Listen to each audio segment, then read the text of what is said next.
Muy buenos días tengan todos. Sean bienvenidos una vez más a su clase de teatro. Hoy continuamos con la historia del teatro mexicano. Es la tercera parte. El teatro del siglo XX. A principios del siglo XX, o sea, en los años 20, se comienza a ver el teatro de una manera diferente. Se necesita encontrar una identidad después de todo lo que estuvimos pasando con la colonización. Entonces, ya se tiene una visión más amplia y más completa sobre el teatro y existen muchos escritores que se dieron a la tarea de formar una sociedad de autores mexicanos interesados en hacer piezas puramente recreativas. Ahora no estaban dados a la política, sino más bien a recrear, a hacer piezas más populares. El drama histórico, el melodrama y el sainete fueron las formas de teatro mexicano durante esta época. Vamos ahora a ver una época muy rica durante eh, este teatro mexicano de esta época, que tenemos el teatro de la Revolución. El género chico y la revista destacaban en esta época. ¿De qué se trata esta revista? Esta revista eran espectáculos en donde se utilizaba, lo mismo podrías ver un domador de animales o un malabarista, una persona interpretando un personaje, contando una historia. Y pues este teatro de revista estaba muy permeado por muchísimas artes escénicas y otras cosas de entretenimiento. También iban de pueblo en pueblo.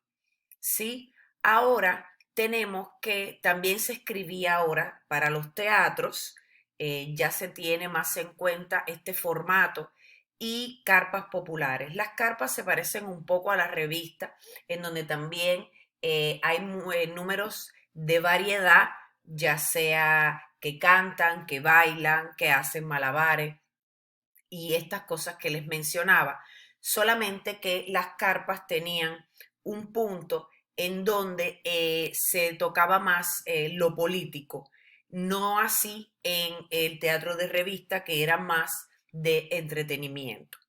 La política era el tema preponderante, ya después, obviamente, en el teatro de la revolución, pues se necesitaba de una manera, pues llevar esta palabra del pueblo, por decirlo de cierta forma, al teatro, a las masas.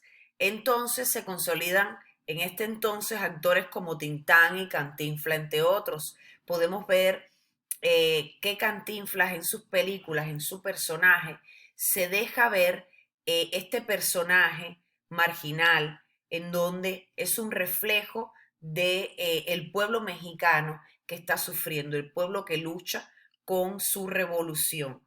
También en algunas películas de Cantinflas podemos ver esta voz política y de protesta que nos hace Cantinflas. Eh, y pues el teatro de revista permite que personas de todos los niveles sociales se reúnan frente a un escenario. Porque les decía que era un teatro popular, que iban de pueblo en pueblo cargando pues con todo. Era bastante parecido al circo, pero no era un circo, había un escenario.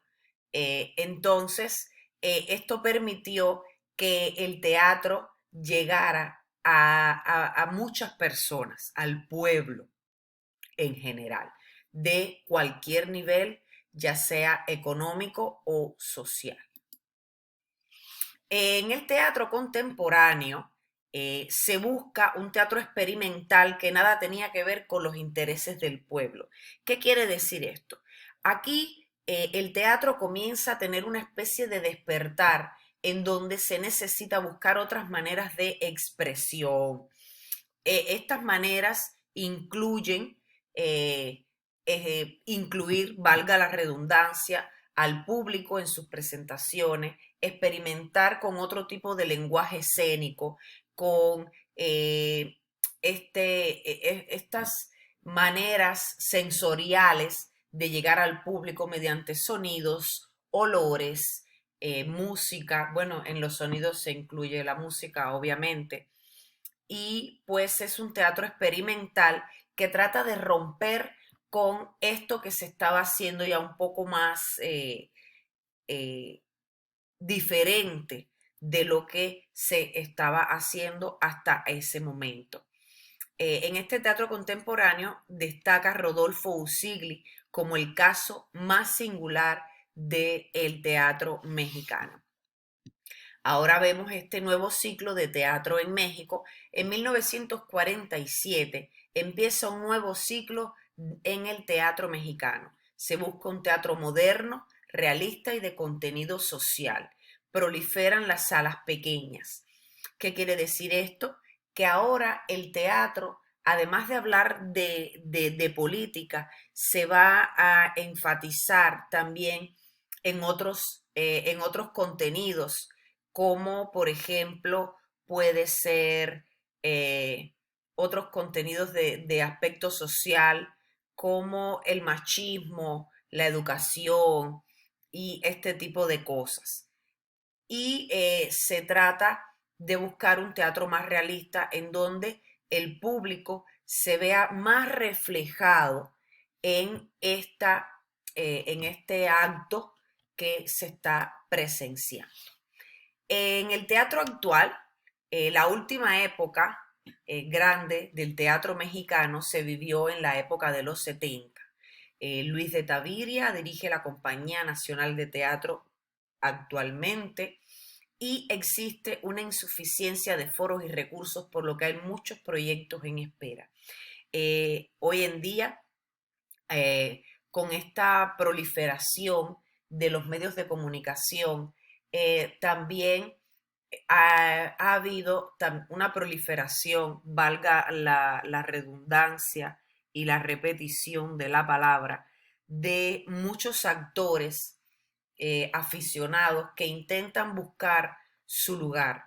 También debido a que tenemos pues ya las carreras universitarias, tenemos posgrados de teatro, pues hay muchas personas que estamos intentando buscar un lugar dentro de la escena actual mexicana. Es una tarea eh, que tenemos por delante para llevar este arte del teatro a pues la sociedad en general. Muchas gracias, espero les haya gustado la clase. Nos vemos próximamente en su clase Zoom.